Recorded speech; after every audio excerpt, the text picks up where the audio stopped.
एक बिंदु से एक वृत्त पर स्पर्श करने वाली रेखाओं की संख्या कितनी हो सकती है, जान लेते हैं। एक बिंदु से एक वृत्त पर स्पर्श करने वाली रेखाओं की संख्या कितनी होती है। बिंदुओं की 3 स्थितियां हैं जहां से वृत्त पर स्पर्श रेखाएं खींची जा सकती है। ठीक है, 3 स्थितियां हैं जहां से क्या हो सकता है, वृत्त पर रेखाएं खींची जा सकती है। सबसे पहला तो ये कि वो बिंदु क्या हो, वृत्त के अंदर हो, तो वहां से भी आप रेखा खींच सकते हो। वृत्त के अंदर स्थित किसी बिंदु से जाने वाली वृत्त पर कोई रेखा स्पर्श रेखा नहीं है। ठीक है, तो देखो एक तो क्या हो सकती है, ये वाली स्थिति में हम जो बात कर रहे हैं वो हम ये कहना चाह रहे हैं कि एक तो आप क्या कर सकते हो, अंदर रख सकते हो। ठीक है, उस पॉइंट को एक क्या कर सकते हो, एक पॉइंट को क्या कर सकते हो, इसके ऊपर रख सकते हो, और एक पॉइंट को क्या कर सकते हो, इस वृत्त के बाहर रख सकते हो। अब हमको देखना है ये केंद्र नहीं है, ठीक है, ये वो बिंदु है। ठीक है, मतलब हम जानना चाहते हैं कि कितनी स्पर्श रेखाएं बन सकती है अलग अलग स्थिति में। तो 3 स्थिति यहाँ पर बन सकती है, एक तो अंदर हो, एक बाहर हो, एक सबसे बाहर हो। इसके अलावा और कहाँ आप बिंदु रख सकते हो। तो आप देखोगे कि अगर आप इससे कोई भी लाइन बनाना चाहोगे ना, इससे कोई लाइन बनाना चाहोगे तो वो हमेशा छेदक रेखा बनेगी, वो स्पर्श रेखा बन ही नहीं पाएगी। क्यों? क्योंकि इससे निकलने वाली लाइन तो क्या करेगी, वृत्त को 2 बिंदुओं पर प्रतिच्छेदित करेगी। लेकिन स्पर्श रेखा क्या होती है, स्पर्श रेखा तो वृत्त को सिर्फ एक ही पॉइंट पर स्पर्श करती है। ठीक है, प्रतिच्छेदित करती है। तो हम देखेंगे कि यहाँ पर ऐसी स्थिति में क्या होता है, कोई स्पर्श रेखा नहीं होती। ठीक है, जब बिंदु क्या होता है, वृत्त के अंदर होता है। ठीक है, अब अगर हम देखें तो वृत्त के ऊपर अगर हम रख देते हैं तो यहाँ पे एक बिंदु से तो क्या होती है, एक ही स्पर्श रेखा जाने वाली होती है। ठीक है, ये मतलब ये जुड़ी हुई है। ठीक है, इससे तो एक ही स्पर्श रेखा, अगर मैं ये बिंदु को यहाँ पर भी रखती हूँ तो इस बिंदु से जाने वाली भी क्या होगी, एक ही स्पर्श रेखा होगी। अगर मैं कोई बिंदु यहाँ भी लेती हूँ तो इस बिंदु से जाने वाली भी क्या होगी, एक ही स्पर्श रेखा होगी। ठीक है, आगे बात समझ में। तो ऐसी स्थिति में क्या होगी, केवल एक स्पर्श रेखा है। ठीक, उसके बाद में तीसरी स्थिति क्या है, जब हम इसको बाहर रख दें। तो अब ये बाहर वाली स्थिति में सरप्राइजिंगली क्या होगा ना कि यहाँ जैसे इसको मैं बढ़ा रही हूँ ऐसे, है ना, इसको मैं ऐसे बढ़ाते बढ़ाते बढ़ाते बढ़ाते लेकर जाऊं और ऐसे लेके जाऊं तो ये भी स्पर्श रेखा बनेगी ना ऐसे। अब इस बिंदु से मैं एक लाइन ऐसी भी लेके जा सकती हूँ, है ना, बढ़ाते बढ़ाते बढ़ाते बढ़ाते लेकर जाऊं और ऐसे यहाँ पर ये ऐसे स्पर्श कर सकती है ना इसको ऐसे। मतलब क्या कि कोई बिंदु जब बाहर होता है, तो ये टेढ़ी हो जाती है, मेरे पास स्केल नहीं है इसमें। ठीक है, तो थोड़ा सा एडजस्ट कर लेना आप लोग, स्केल यूज करना। तो आप देखोगे कि जब पॉइंट कोई सा बाहर रहता है ना, बिंदु पी, है ना, इसका बिंदु ये रहा पी, इसका बिंदु ये रहा पी। तो जब वो बाहर रहता है ना, तो बाहर से, वृत्त के बाहर स्थित किसी बिंदु से जाने वाली वृत्त पर 2 और केवल 2 स्पर्श रेखाएं हो सकती है। इसके अलावा आप देखो, मैं ऐसी लाइन ले जाऊं तो ये बाहर जाएगी। इसके अलावा मैं क्या कर सकती हूँ, ऐसी लाइन ले जाऊं तो स्पर्श रेखा कहाँ कहलाएगी, ये तो कैसी हो जाएगी, छेदक रेखा हो जाएगी।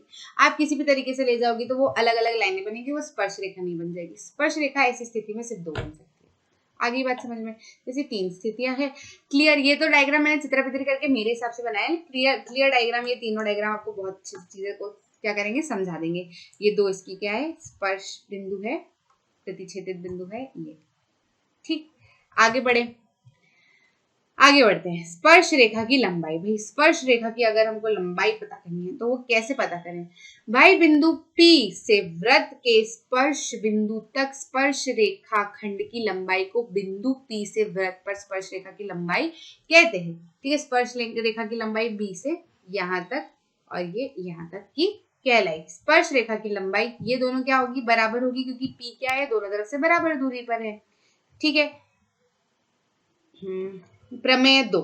ठीक है, अब हमको क्या करना है, हमको ये बताना है। मैंने पिछले में तो कह दिया झट से कि वो दोनों रेखा बराबर हो जाएगी, है ना, कहा ना यहाँ पे कि ये दोनों क्या हो जाएगी, मैंने यहाँ कह दिया ना कि ये दोनों क्या हो जाएगी, बराबर। अब इसको हम सिद्ध करेंगे कि कैसे बराबर, है ना। तो इसको हमको सिद्ध करना है, कैसे बराबर करेंगे। तो देखो, वाई बिंदु से वृत्त पर खींची गई स्पर्श रेखा की लंबाई क्या होती है, मतलब बाहर वाले बिंदु से वृत्त पर खींची गई जो 2 स्पर्श रेखाएं, जैसे स्पर्श रेखा यहाँ पे कौन कौन सी है, PQ और PR। ठीक है, तो ये जो स्पर्श रेखाएं हैं इसको क्या करना है, हमको बताना है कि इन दोनों की लंबाई क्या हो, बराबर हो। ठीक है, हमें तो उसके लिए क्या करना पड़ेगा, हमें केंद्र O वाला एक वृत्त के बाहर का एक बिंदु P तथा P से वृत्त पर 2 स्पर्श रेखाएं दी है। ठीक है, हमें सिद्ध करना है कि पी क्यू किसके बराबर हो, पी आर के। ये किस, पी क्यू एक स्पर्श रेखा, पी आर दूसरी स्पर्श रेखा। तो हमको क्या सिद्ध करना है, पी क्यू किसके बराबर हो, पी आर के बराबर हो। हम O P O Q O R को क्या करते हैं, मिलाते हैं। तो देखो ये शुरुआत में जब आप बनाओगे तो स्पर्श रेखा तो कुछ ऐसी होती है ना, जैसे कोई सा बाहर वाला पॉइंट, तो स्पर्श रेखा ऐसी होगी, है ना। तो ये कुछ ऐसी दिखेगी, है ना, ये ऐसी दिखेगी। तो अभी क्या कह रहे हैं, ये केंद्र को क्या करो, इसको जोड़ दो, इसको क्या नाम है क्यू, और ये क्या है आर, इसको जोड़ दो, फिर इसको जोड़ दो, फिर इनको जोड़, इसको जोड़ दो, है ना। तो ये आपको अलग से करना पड़ेगा, ठीक है। ये कंस्ट्रक्शन में आता है, इनको क्या करो, मिला दो। फिर क्या करो, तब एंगल ओ क्यू पी तथा ओ आर पी क्या हो जाएंगे, समकोण। O Q P O R P क्या हो जाएंगे, समकोण। दिमाग लगाओ, दिमाग लगाओ, ये कैसे समकोण होते हैं। जिनको आ गया ना, बहुत ही बढ़िया, बहुत ही बढ़िया। कैसे हैं, थोड़ी देर पहले मैंने आपको बताया था, प्रमेय 10.1 में ही हमने सिद्ध किया कि त्रिज्या और स्पर्श रेखा का जो बिंदु रहता है वो एक क्या होता है, लंब होता है। वो क्या करता है, समकोण एंगल बनाता है। तो ये क्या है, त्रिज्या, ये क्या है, स्पर्श रेखा का स्पर्श बिंदु। तो ये दोनों आपस में क्या होंगे, 90 डिग्री पे होंगे। ये भी ऐसा ही है, तो ये भी क्या होगा, 90 डिग्री का होगा। तो एक एंगल तो हमको ये मिल गया 90 डिग्री का, ठीक है। स्पर्श रेखाओं के बीच के कोण है, इसलिए क्या है, समकोण है। समकोण त्रिभुजों, अब हम क्या करें, इन दोनों को देखते हैं। हमको क्या करना है, अभी ध्यान रखना, हमको सिद्ध क्या करना है, पी क्यू को बराबर करना है पी आर के। तो देखो पी क्यू को बराबर करना है पी आर के, तो मैं क्या करूं, इन दोनों ट्राइंगल को क्या कर दूं, कॉन्ग्रुएंट प्रूव कर दूं। इन दोनों ट्राइंगल को अगर मैं कॉन्ग्रुएंट प्रूव कर देती हूँ तो अपने आप से इसकी ये साइड और इसकी ये साइड एक दूसरे के बराबर होगी। तो अब देख लेते हैं कि भैया कॉन्ग्रुएंट में प्रूव मन से कैसे कर दूंगी, प्रूव हो पा रहे हैं कि नहीं हो पा रहे हैं, देख लेते हैं। तो देखो ओ क्यू तो ओ आर के बराबर है कि नहीं, त्रिज्याएं हैं।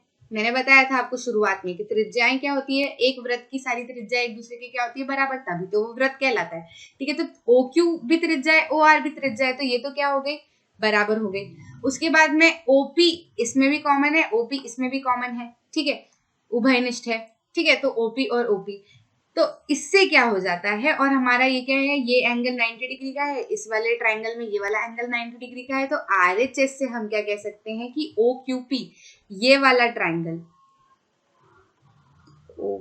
ओ क्यू पी वाला जो हमारा त्रिभुज है, वो किसके समद्विभाजी क्या कॉन्ग्रुएंट है, किसके कॉन्ग्रुएंट है, पी ओ आर के। आगे बात समझ में, ठीक है। ये ओ क्यू पी है और ये क्या है, ओ आर पी है, ठीक है, ये आर है यहाँ पे, ओ आर पी के क्या है, कॉन्ग्रुएंट है, ठीक है। तो जैसे ही कॉन्ग्रुएंट प्रूव हो गए तो हमने क्या कह दिया, जब कॉन्ग्रुएंट प्रूव हो जाते हैं तो साइड जो है, संगत साइड क्या हो जाती है, एक दूसरे के बराबर हो जाती है कॉन्ग्रुएंट में। तो बस पी आर किसके हो गया, सीपीसीटी से पी आर किसके बराबर हो गया, पी क्यू के बराबर। तो अब ध्यान रखिएगा कि जब भी आप बाह्य बिंदु से स्पर्श रेखा बना रहे हो किसी वृत्त पे, तो वो जो स्पर्श रेखा, जो दो स्पर्श रेखा बनेगी ना, वो एक दूसरे की क्या होगी, बराबर, ठीक। आगे बढ़ते हैं। पहला उदाहरण, सिद्ध कीजिए कि दो सकेंद्रीय वृत्तों में बड़े वृत्त की जीवा जो छोटे वृत्त को स्पर्श करती है, स्पर्श बिंदु पर संधिभाजित होती है, ठीक है। हमको क्या करना है, सिद्ध करना है कि भैया एक छोटा क्या है, दो सर्कल है, ठीक है, दो सर्कल है सकेंद्रीय, मतलब ऐसे सर्कल जिनका केंद्र क्या है, एक ही है। देखो उसका भी केंद्र यही है और इसका भी केंद्र यही है, मतलब केंद्र बड़े वाले का भी देखे तो केंद्र यही है, छोटे वाले का भी देखे तो केंद्र यही है। इसका मतलब क्या, सकेंद्रीय है, ठीक है। बड़े वृत्त की जीवा, बड़े वृत्त में जो जीवा है ना, वो क्या कर रही है, वो इस तरीके से बनी है कि वो छोटे वृत्त की क्या है, स्पर्श रेखा है, ठीक है। छोटे वृत्त की क्या है, स्पर्श रेखा है, देख सकते हैं आप, है ना। छोटे वृत्त की स्पर्श रेखा क्या है, बड़े वृत्त की क्या है, बड़े वृत्त की, बोलो, बड़े वृत्त की क्या है, जीवा, ठीक है। तो हमको क्या सिद्ध करना है कि ये जो एपी है ये बीपी के बराबर हो। क्या सिद्ध करना है, एपी जो है वो बीपी के बराबर हो, ठीक है। मतलब क्या, ये समद्विभाजित करती हो। तो क्या करो, तो अभी तो ये ऐसा दिखेगा आपको जब शुरुआत में बनाएंगे। आपको कंस्ट्रक्शन में, रचना में आपको क्या कर देना है कि ओपी को क्या कर देना है, जोड़ देना है ना। इसमें जोड़ा हुआ है, अगर ऐसा है तो इस तरीके से ऐसे जोड़ देना। यहाँ पी नाम दे देना, यहाँ ए, यहाँ बी, ये C1 और ये C2। ठीक है। अब देखो एक चीज बहुत अच्छे से समझना, एक चीज बहुत अच्छे से समझना। क्या समझोगे कि हमको क्या प्रूव करना है ये, ठीक है। और क्या है, ओपी को क्या कर दिया, ज्वाइन, ओपी को क्या करें, मिला दिया, ठीक है। अब अगर हम देखें ए बी एक स्पर्श रेखा होती, ए बी एक स्पर्श रेखा किसकी है, C1 पे। C1 पे क्या है, ए बी स्पर्श रेखा है जिसका स्पर्श बिंदु क्या है, P, ठीक है। और त्रिज्या क्या है, OB। देखो ए बी क्या है, ए बी क्या है, स्पर्श रेखा। किस पर है स्पर्श रेखा, C1 पर, ठीक है। त्रिज्या कितनी है, त्रिज्या जो है वो कितनी है, OP है, ठीक है। और क्या है, और क्या है भैया, और क्या है, हाँ ठीक है, स्पर्श बिंदु P है।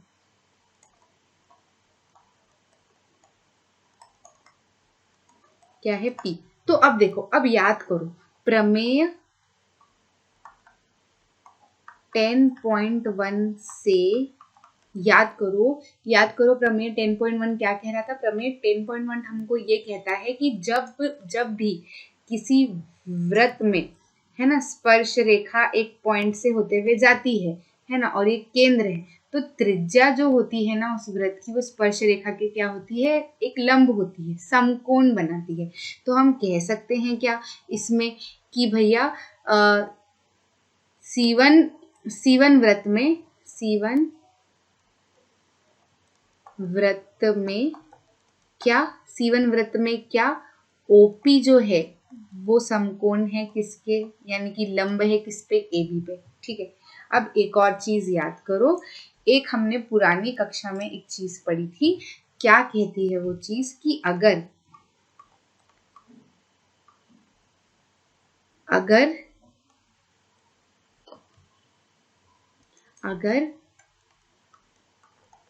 केंद्र बिंदु से एक लंब जीवा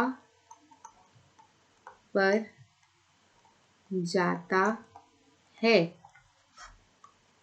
तो वह जीवा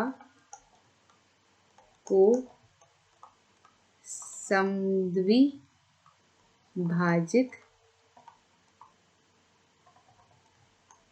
करता है, ठीक है। ये हम जो है हमको छोटे मतलब हाँ 7th 8th 9th में से आपने 9th में पढ़ा होगा शायद, ठीक है, कि अगर केंद्र बिंदु से कोई लंब किसी जीवा पर जाता है ना, केंद्र बिंदु से कोई लंब किसी जीवा पर जाता है। किस सर्कल में बात कर रहे हैं हम, ये C2 सर्कल में बात कर रहे हैं, ठीक है। C2 सर्कल में क्या है, C2 सर्कल के लिए क्या है, केंद्र बिंदु है और ये लंब जा रहा है, किस पर जा रहा है, उसकी जीवा पर, है ना। तो अगर वो जीवा पर जाता है तो क्या करता है, दोनों को क्या कर देता है, समद्विभाजित। मतलब अगर कोई बड़ा, है ना, अभी स्पर्श रेखा को भूल जाओ, अगर कोई बड़ा ऐसा सर्कल है और ये क्या है, ऐसी एक जीवा बनी हुई है, तो अगर केंद्र बिंदु से कोई लंब इस जीवा पर जाता है ना, तो ये इसको क्या कर देता है, दो मतलब बराबर हिस्सों में डिवाइड कर देता है, ठीक है। तो बीच वाले सर्कल का क्या काम हुआ, बीच वाले सर्कल का काम ये हुआ कि हमको पता करना था कि ये क्या है, समकोण है। तो उससे बीच वाले सर्कल से हमने कह दिया कि भैया प्रमेय 1 लगा दो कि अगर कोई सी स्पर्श रेखा निकलते हुए जा रही है तो वो त्रिज्या से क्या होती है, 90 डिग्री पे होती है। तो बस हमारा 90 डिग्री से जैसे ही काम हुआ, हमने कह दिया कि अगर केंद्र बिंदु से लंब अगर किसी जीवा पर जाता है तो जीवा को क्या करता है, 2 समद्वि भागों में डिवाइड कर देता है। तो इससे क्या सिद्ध हो जाता है, AP किसके बराबर है, BP। आगे ये बात समझ, आगे बढ़े, अगला प्रश्न देखते हैं। अगला प्रश्न क्या कह रहा है, केंद्र O वाले वृत्त पर भाई बिंदु से 2 स्पर्श रेखाएं TP तथा TQ खींची गई हैं। सिद्ध कीजिए कि एंगल TTQ मतलब PTQ क्यू, अच्छा ठीक है, ये वाला एंगल है ना, पी टी क्यू क्या है, double of OP Q. OP Q क्या है, ओ पी क्यू, ये वाला। अच्छा ठीक है, मतलब ये क्या कहना चाह रहे हैं कि सिद्ध कीजिए कि ये वाला एंगल जो है ना वो इस एंगल के क्या है, डबल है, 2 गुना है, ये सिद्ध करना है। अच्छा जी ठीक है, सिद्ध कर देते हैं। सिद्ध करने के लिए क्या करते हैं अपन, मान लो कि ये एंगल कितना है, थीटा। मान लो कि एंगल पी टी क्यू कितना है, थीटा, मान ले, ठीक है, मान लिया। अब देखो प्रमेय 10.2 से याद करो, प्रमेय 10.2 से याद करो। प्रमेय 10.2 हमें क्या कहता है, प्रमेय 10.2 हमें ये कहता है कि अगर बाहर वाले बिंदु से दो स्पर्श रेखा, अगर दो जो भी स्पर्श रेखा जाती है तो वो एक दूसरे से क्या होती है, बराबर होती है, ठीक है, एक दूसरे के क्या होती है, बराबर होती है। तो हम कह सकते हैं क्या कि टीपी बराबर होगा किसके, टीक्यू के, है ना। हमने कह दिया कि टीपी बराबर होगा किसके, टीक्यू के। तो अगर टीपी बराबर होता है टीक्यू के, मतलब क्या, ये कैसा ट्राइंगल बन रहा है, अर्थात त्रिभुज पी टी क्यू, मतलब ये वाला ट्राइंगल जो है, ये वाला जो पूरा ट्राइंगल है कैसा, इसकी दो साइड एक दूसरे के बराबर है, तो ये कैसी, सम द्विबाहु त्रिभुज है, ठीक है, समद्विबाहु त्रिभुज है। अब अगर ये समद्विबाहु त्रिभुज है तो हम देखो ये वाली साइड अगर इसके बराबर है, मतलब क्या, ये वाला एंगल ये वाले एंगल के बराबर होगा, है ना। अगर दो आमने सामने वाली साइड अगर बराबर होती है तो इस साइड के सामने वाला एंगल और इस साइड के सामने वाला एंगल एक दूसरे के बराबर होता है, ये भी हम बहुत अच्छे से जानते हैं। तो अगर ये x है तो ये भी x हो जाएगा, होगा कि नहीं होगा। अब याद करो कि अगर मैं कहूं in triangle T P Q, तो तीनों एंगल का सम कितना होता है, थीटा प्लस एक्स अगर मैं करती हूँ तो कितना होगा, 180 डिग्री, होगा कि नहीं होगा। थीटा प्लस 2x हो जाएगा, बराबर कितना हो जाएगा, 180 डिग्री, होगा कि नहीं होगा। 2x को इधर रखो, इसको करो 180 माइनस थीटा, कर सकते कि नहीं, है ना। x को करो 1/2 180 माइनस थीटा, मतलब ये वाला एंगल और ये वाला एंगल कितना है ना, कितना हमारा अभी आया थीटा के टर्म्स में, 1/2 180 माइनस थीटा। इसको हम और अच्छे से लिखना चाहे तो हम लिख सकते हैं 1/2 को इसके अंदर ले जाओ तो 90 और 1/2 को इसके अंदर ले जाओ तो थीटा/2। ये क्या आए हमारे, ये दोनों एंगल, ठीक है। अब जब हमारे ये दोनों एंगल आ गए थीटा की टर्म्स में तो हम आसानी से ये वाला एंगल निकाल सकते हैं। देखो कैसे, याद करो प्रमेय 10.1 से कि अगर एक स्पर्श रेखा, ये कौन सी रेखा है, स्पर्श रेखा है ना। टीपी क्या है, स्पर्श रेखा है, टीपी क्या है, स्पर्श रेखा है, और ओपी क्या है, त्रिज्या है कि नहीं है।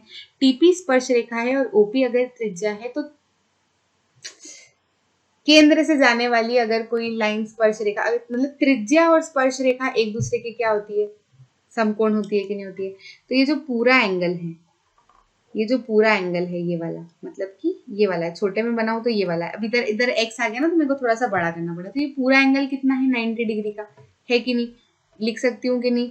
एंगल ओपीटी कितना है, 90 डिग्री का। अब मेरे को एंगल कौन सा पता करना है, ये वाला, है ना, ओपी क्यू वाला एंगल मेरे को पता करना है ना, क्योंकि ओपी क्यू के टर्म्स में बताना है हमको पीटी क्यू को। तो ये वाला एंगल मेरे को पता करना है। अब देखो कि x तो निकल के आ गया, तो अगर 90 में से मैं ये x माइनस कर देती हूँ तो ये वाला एंगल निकल के आएगा कि नहीं आएगा, आएगा कि नहीं। ये रिलेशन हमको मिल रहा है ना, ये रिलेशन हमको मिल रहा है। तो मैं क्या लिख सकती हूँ कि एंगल,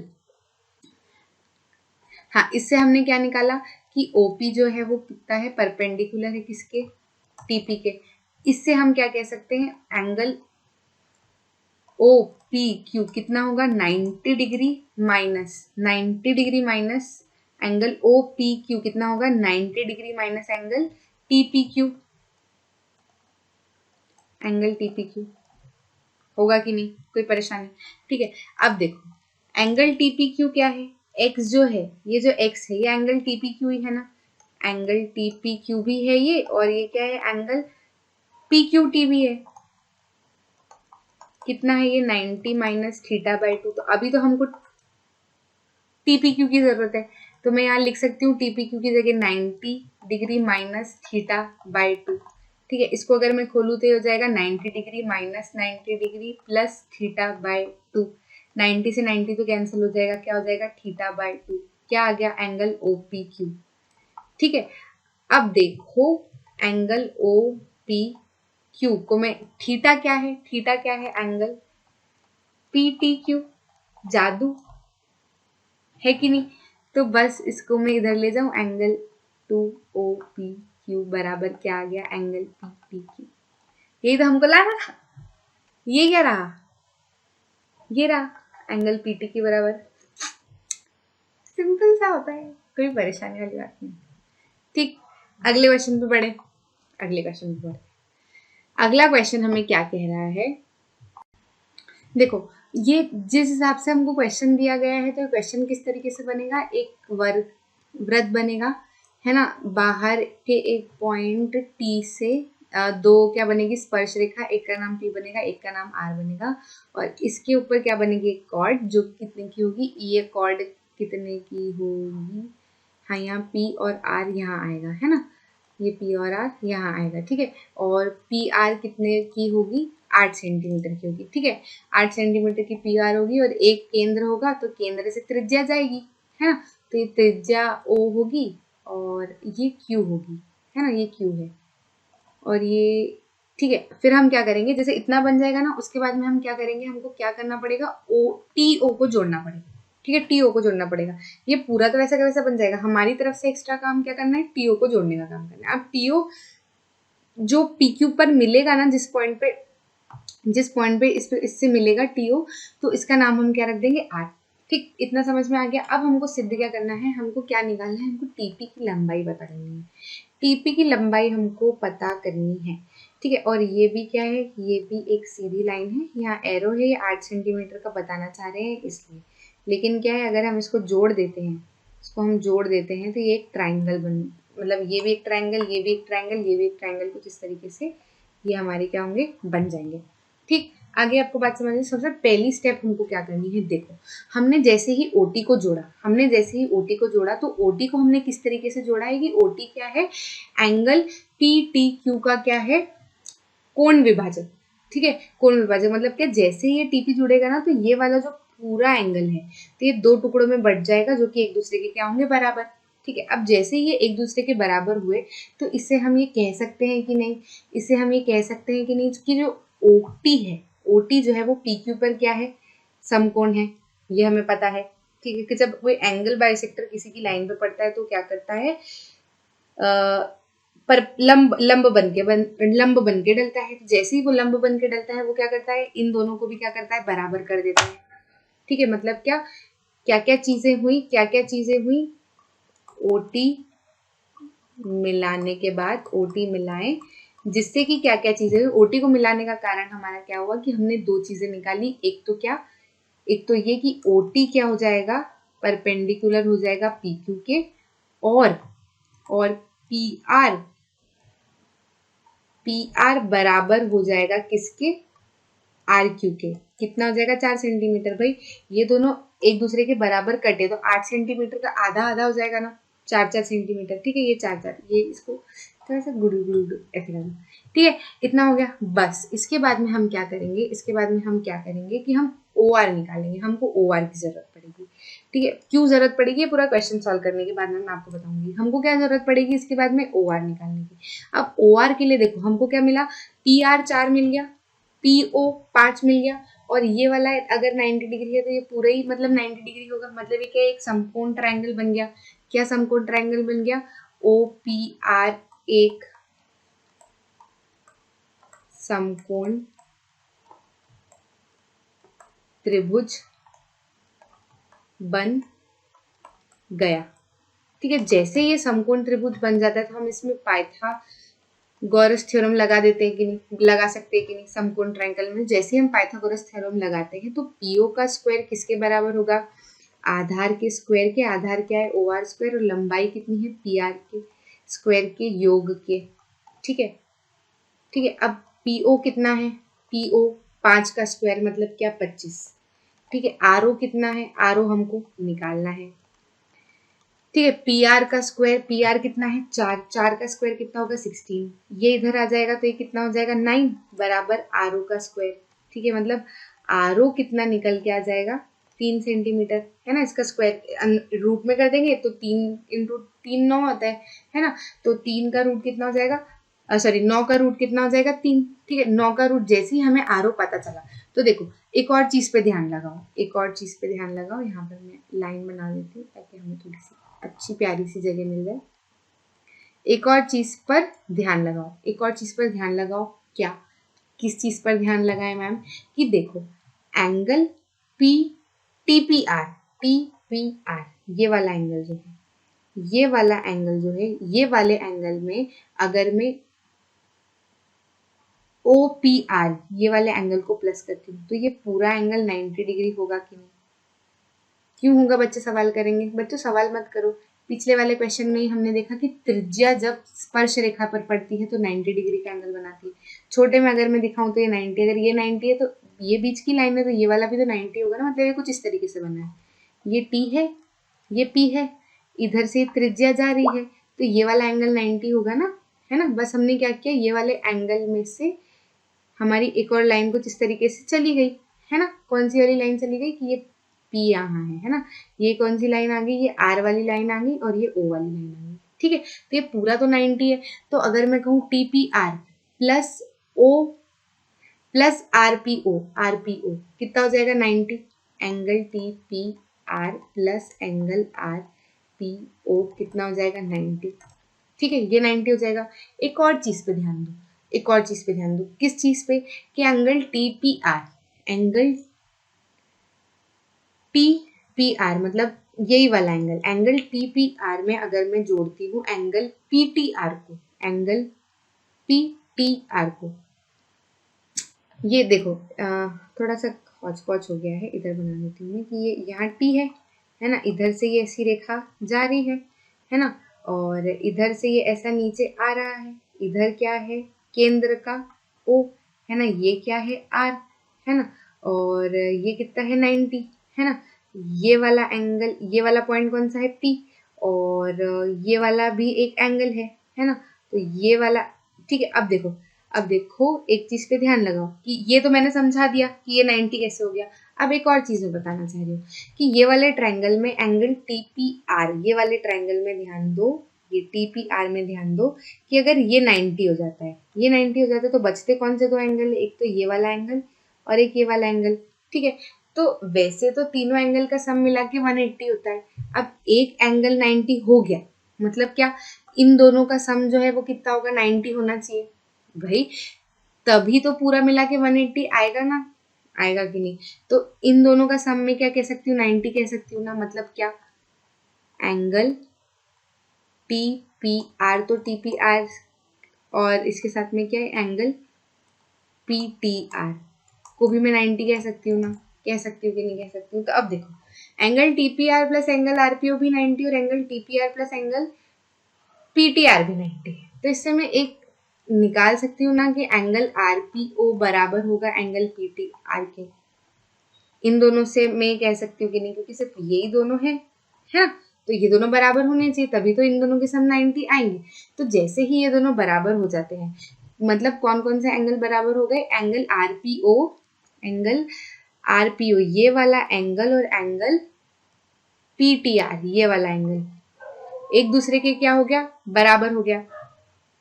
ठीक है, ये क्या हो गए, एक दूसरे के बराबर हो गए। तो ये जैसे ही एक दूसरे के बराबर हुए तो इनसे क्या हुआ, एंगल, ठीक है, ये दोनों एक दूसरे के बराबर हमने क्यों करना चाहा, ये क्यों करना चाहा, क्योंकि हम क्या करना चाह रहे हैं, ट्राइंगल टी आर पी को सिमिलर करना चाह रहे थे ट्राइंगल वी आर ओ से। ट्राइंगल टी आर पी को सिमिलर करना चाह रहे थे किससे, पी आर ओ से। इन दोनों ट्राइंगल को हम क्या सिमिलर करना चाह रहे थे। तो बस ये वाला एंगल और ये वाला एंगल तो 90 90 था ही, ये वाला एंगल और ये वाला एंगल को हमने क्या कर दिया, बराबर प्रूव कर दिया, है ना। तो जब ये दो ए सिमिलैरिटी से किससे हो गई, ये हमारे सिमिलर प्रूव हो गया ना। तो बस ये जैसे सिमिलर प्रूव हुई है, हमने क्या बोला, इन दोनों से ये निष्कर्ष निकाला कि भाई जब दो ट्रायंगल सिमिलर प्रूव हो जाते हैं तो उनकी संगत भुजाएं क्या होती है, समानुपाती हो जाती है। तो मैं क्या लिख सकती हूँ, टीपी अपॉन में पीओ बराबर किसके होगा, आरपी अपॉन में आरओ के।